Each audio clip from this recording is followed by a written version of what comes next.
ඇත්තටම අද දවස ගොඩාක්ම ප්‍රයෝජනවත් විදිහට ගත වුණා කියලා මට හිතෙනවා. ඇත්තටම අද කතා කරපු දේ මට ඕන කරන දේ මම මේ ප්‍රෝග්‍රෑම් එකෙන් ගත්තා.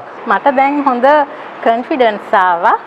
මේ මගේ තිබ්බ අඩුපාඩු ගොඩක් හදා ගන්න පුළුවන් වුණා. ප්‍රැක්ටිකල් එකට ගියාම මට තේරුණා මෙතන තමයි හොඳම තැන කියලා.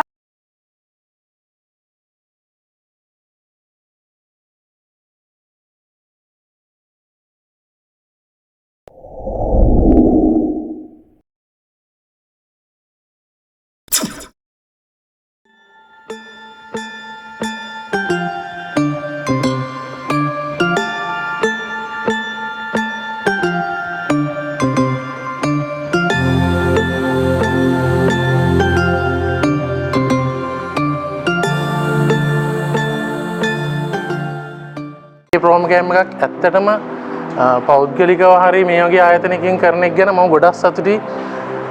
ලංකාවට මේක තමයි විය යුත්තේ දේ. ලංකාවේ ව්‍යවසායකයෝ බිහි කරන්න ඕනේ රජයෙන්. නමුත් පෞද්ගලිකංශය හරි ඔබතුමාලා ඇත්තටම කරන්නේ රටට පුදුම සේවාවක්.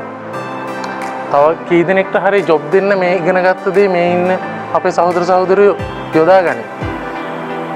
අපේ නිකම් වැටලා යන අඹ ටික එක කාලයකට විකුණන්න බැරි අන්නාසි ටික ගස් ලැබු ටිකට මිලක් දෙන්න පුළුවන්. වෙනත් බෑ. ඒක දුන්නත් දෙන්නට සබ්ස්ක්‍රිප්ට් කොම්ප්ලෙක්ස් එක හදන්න. ඒක නිසා ඔයගොල්ලෝ ඒ වගේ වෙලාවක ඒ වගේ ප්‍රොඩක්ට් අරගෙන හරිද? ඒක තව එකක් කියනවා මම මෙතන කතාවේ නිසා ඔයගොල්ලෝ දැනගන්න ඇති ඕනෙ මෙතනයි.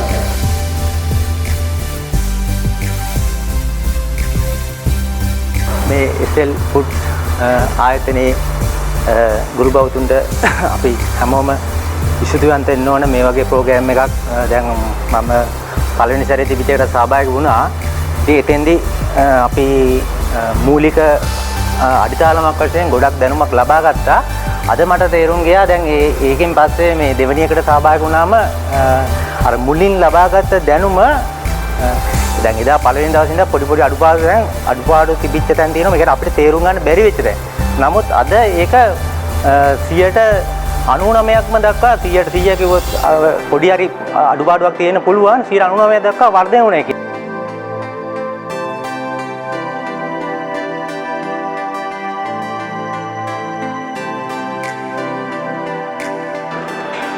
ඇත්තටම අද දවස ගොඩාක්ම ප්‍රයෝජනවත් විදිහට ගත වුණා කියලා මට හිතෙන්නේ. මොකද මම ඩීහයිඩ්‍රේෂන් ගැන හොයනකොට මේ සම්බන්ධව ට්‍රේනින් දෙන ආයතන තියෙනවද කියලා ගොඩක් බැලුවා. ITI එකට ගියා. ඊට පස්සේ IDB එකෙත් දැන් අපිට අවශ්‍ය වෙලාවට අවශ්‍ය ට්‍රේනින් එක ලැබෙන්නේ. ඒගොල්ලන් ට්‍රේනින් ගොඩාක් සංවිධානය කරනවා. නමුත් අපිට ඒ සංවිධානය කරන ට්‍රේනින් වලට අපි යනවා මිසක් අපි ඉල්ලලා අපිට අවශ්‍ය මේ ට්‍රේනින් එක කිව්වට එහෙම ගන්න තිබුණේ නැහැ.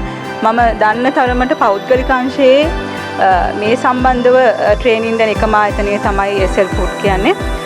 සහ එක දවසක් තුළ අපිට අවශ්‍ය දැනුම ඉතා සරලව සහ අවශ්‍ය සියලු දේම කොහොමද ප්ලාන්ට් එකක් දාන්නේ සහ බේසික්ස් ඒ කියන්නේ තත්ත්ව සහතික ගැනීම දක්වා සියලු දේ පිළිබඳ බේසික් නොලෙජ් එකක් අපි අද ගත්තා.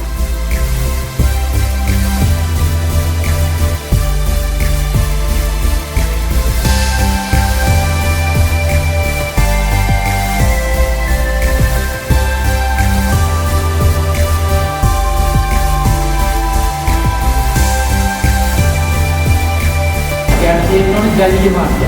මේ ජලීය මාධ්‍යයක් කියනකොට තමයි යන්න පුළුවන් සුදු ටීවී එකේ සයිලන්ට් ඇක්ටිවිටි ගිහිල්ලා යාව විනාශ කරන්නේ. ඒකින්ද 70% alcohol solution එකක් තමයි හදන්නේ. 70% alcohol එක volume to volume. ආයෙත් volume to volume කියන්නේ measuring cylinder එකක් ගත්තා. දැම්ම 700ක්. මොනවද? alcohol එක දැකලා තියෙන හැටියට නිවුස් වලට නම් පෙන්වන්නේ වෙන දේවල් විදිහට ඕගනයිස් වෙන එක. ඇත්තටම මේ වගේ ප්‍රොෆෙෂනල් විදිහට මේ වගේ ඕගනයිස් වෙන ඒවා තමයි රටේ මීඩියා හරියට ක්‍රියාත්මක කරනවා නම් වෙන්න ඕනි.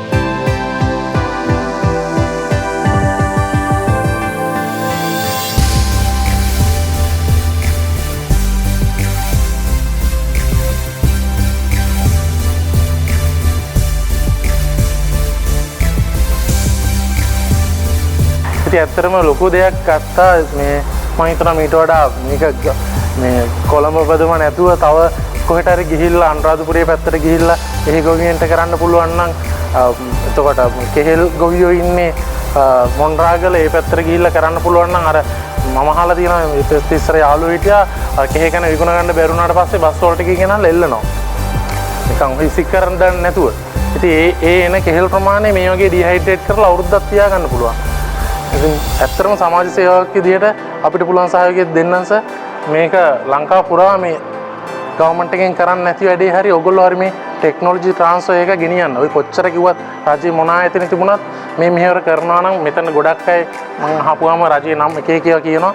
ඒ වුණාට ඒ වයින් ගත්තා නම් මෙහෙම හොයාගෙන ඉන්නේ නැහැ. මේ රට මෙතනත් නැහැ. බොහොම සීමිත පිරිසක් අස්සේ තමයි තාක්ෂණය තියෙන්නේ. නමුත් මේ වගේ වැඩසටහනක් ඇත්තටම මේ ගවර්න්මන්ට් එකෙන් ෆන්ඩ් කරලා කරන්න ඕන වැඩ මේවා කරන මිනිස්සුන්ට හරි සහයෝගයක් හරි දිය යුතුයි.